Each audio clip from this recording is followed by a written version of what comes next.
Alexandra Lapierre, je souhaiterais évoquer avec vous votre rapport à la littérature et à l'écriture. Comment travaillez-vous quand vous vous emparez d'un personnage? Qu'est-ce qui vous a poussé à devenir écrivaine? Et enfin, on a hâte de savoir si vous êtes sur un nouveau projet, parce que moi je viens de lire celui-ci et il faut le lire absolument parce que c'est une merveille. Vous travaillez forcément sur un autre livre, c'est à vous. Alors, la façon de travailler, comme je vous le disais, il y a vraiment deux pôles pour moi. Le premier pôle, c'est la recherche sur un personnage qui charrie une grande aventure humaine.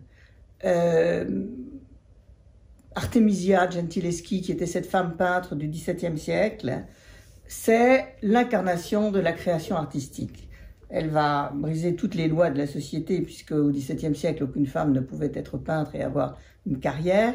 Et donc, elle est une espèce de révélateur pour tous les autres peintres. Et à travers son histoire, qui est une histoire absolument incroyable, c'est une façon pour moi de porter témoignage de ce que c'est que la création artistique, et ce que c'est que d'être peintre.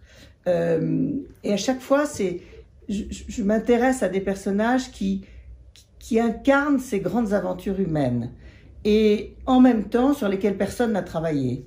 Ce qui m'intéresse aussi, c'est justement dans cette idée de témoignage, de vous raconter une histoire sur laquelle il n'y a rien, parce que la compilation, pour moi, j'ai rien à apporter de nouveau. Donc la difficulté, c'est d'exhumer des personnages qui ont fait des choses inouïes, hommes ou femmes d'ailleurs. Alors c'est souvent des femmes, pour des raisons évidentes, puisque ce qui m'intéresse, c'est que ces personnages aient été oubliés ou passés à la trappe de l'histoire. Alors évidemment, les femmes sont pour des raisons sociologiques évidentes, sont beaucoup plus nombreuses que les hommes qui ont fait des choses extraordinaires et qu'on a oubliées.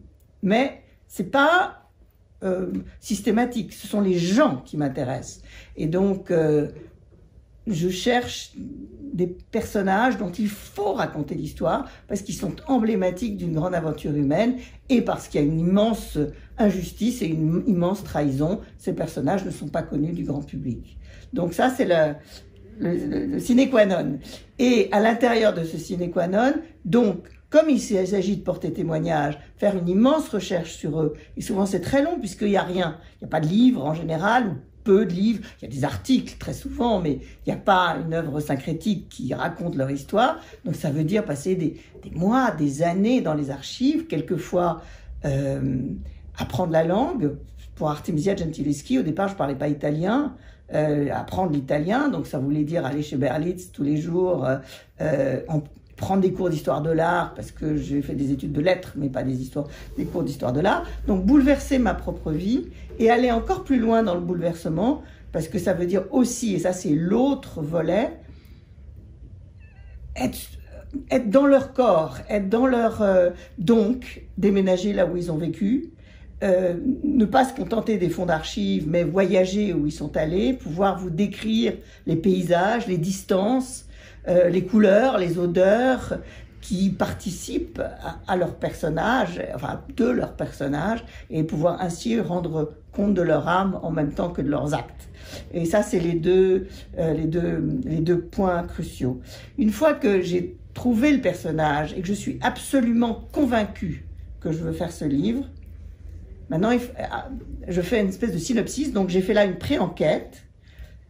Je fais un synopsis d'une 50aine de pages ou 40aine de pages qui me donne à moi la certitude de ce que je veux faire, qui va vouloir dire 3 ans de ma vie et le bouleversement dont on parlait, déménager. Quand pour Artemisia, ma fille avait 7 ans, on a déménagé à Rome, du coup elle a fait toutes ses études à Rome. Enfin, c'était pas un petit changement.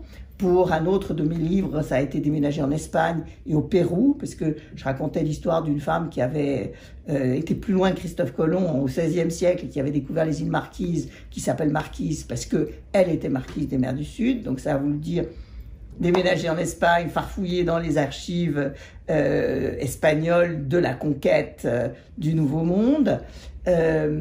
Donc, quand je suis certaine que je veux raconter cette histoire, je fais un synopsis et je vais voir mon éditeur.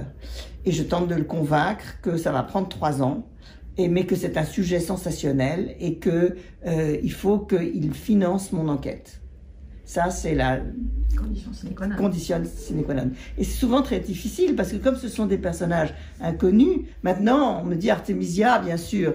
Artemisia a pris une cote absolument incroyable. Elle est une des peintres les plus chères de la création, mais à l'époque, c'était pas le cas. Et donc, d'arriver à convaincre un éditeur de financer une enquête sur une femme peintre du XVIIe siècle en Italie qui va prendre 3 ans, souvent, j'ai une réaction qui me dit « Mais prends une Française, quelqu'un dont on a déjà entendu parler. » Et j'ai dit non, si je rencontre une Française, je prendrai une Française. Mais cette histoire-là, elle est sensationnelle, il faut la raconter.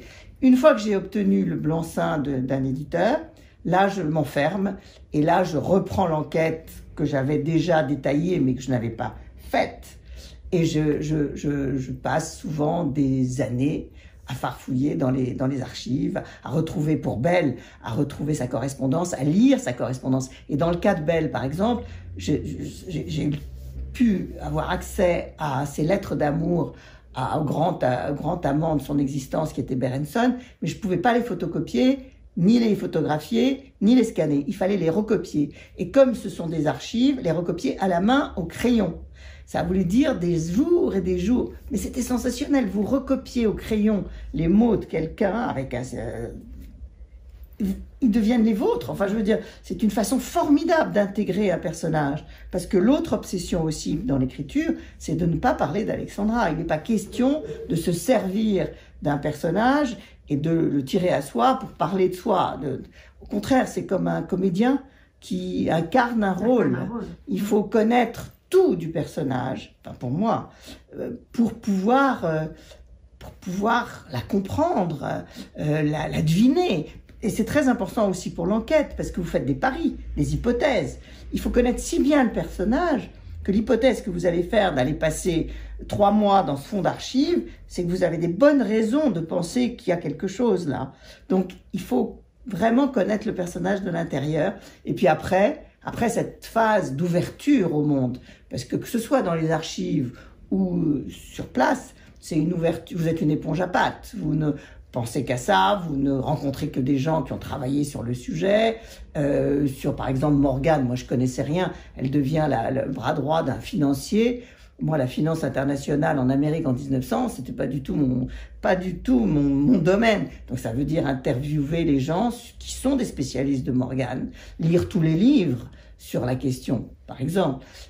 Après cette ouverture où on apprend, après, c'est l'enfermement. Là, c'est des jours et des jours d'écriture où on voit plus personne, où on doute, où là où on n'a pas douté pendant 2 ans d'enquête, on doute absolument tous les jours, où on ne peut pas tout dire. Il y a des trucs formidables que j'ai trouvés, mais qu'il fallait pas dire parce que ça n'appartenait pas, ça appartenait, mais ça n'appartenait pas assez au livre. Et donc choisir, et donc ramer, parce que c'est vraiment cette espèce d'impression pendant 1 an, 2 ans, dans une cellule monacale où on voit plus personne et on travaille. Et vous vous sentez comment quand vous nous donnez, parce que c'est un bijou, vous nous donnez ça, à un moment donné vous dépossédez de 3-4 ans de travail. Alors là, c'est vraiment comme une naissance, c'est-à-dire qu'il y a, à partir du moment où le bébé est né, effectivement, vous le donnez, et donc il y a un phénomène où vous l'aimez toujours, parce que si j'ai aimé Belle à la folie, je trouvais que c'était une femme absolument merveilleuse, qui me faisait rire, qui me faisait pleurer, qui avait une soif de vie.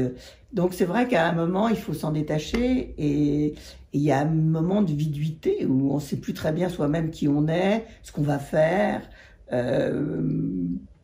C'est vrai que c'est un moment, mais c'est un moment nécessaire, ce vide, pour pouvoir repartir dans une grande aventure. Alors, la prochaine aventure, Alexandra? En fait, en vérité, il n'y en a pas. C'est-à-dire que, non, là, c'est ce moment où on se départit de cette obsession, parce que Belle a été une obsession. Et comme j'ai un côté très monomaniaque, elle n'est pas encore partie. Là, je vous en parle. Elle vient de naître. Elle vient de naître. Elle vient de naître. Et donc, non, je suis incapable, et à chaque fois, je suis incapable de me lancer dans un autre projet. Et il ne faut pas. parce qu'il faut accepter ce vide. Il faut accepter ce moment où la bonde, voilà, l'énergie s'en va vers autre chose, mais pas se ruer par peur du vide. C'est exactement comme des histoires d'amour. Vous en finissez une, elle a été magnifique, voilà, elle vit, etc. Mais vous vous précipitez pas sur le premier homme venu pour revivre quelque chose. C'est vraiment un moment où il faut laisser le temps au temps. Et j'ai beaucoup d'enquêtes que j'ai faites et que j'ai pas terminées. Enfin, je me suis dit, c'est passionnant, c'est intéressant, c'est un article. Mais non, j'ai pas envie de passer 4 ans de ma vie, tout risquer, changer tout, pour ce personnage qui est intéressant, qui est divertissant, mais non, c'est pas assez. Et j'ai comme ça plein de cartons qui vous dit qu'ils feraient peut-être des nouvelles ou autre chose, mais pas une grande aventure. Et pour la grande aventure, c'est vraiment une rencontre. Et c'est une rencontre qui est aussi sentimentale que n'importe quelle rencontre. Merci beaucoup.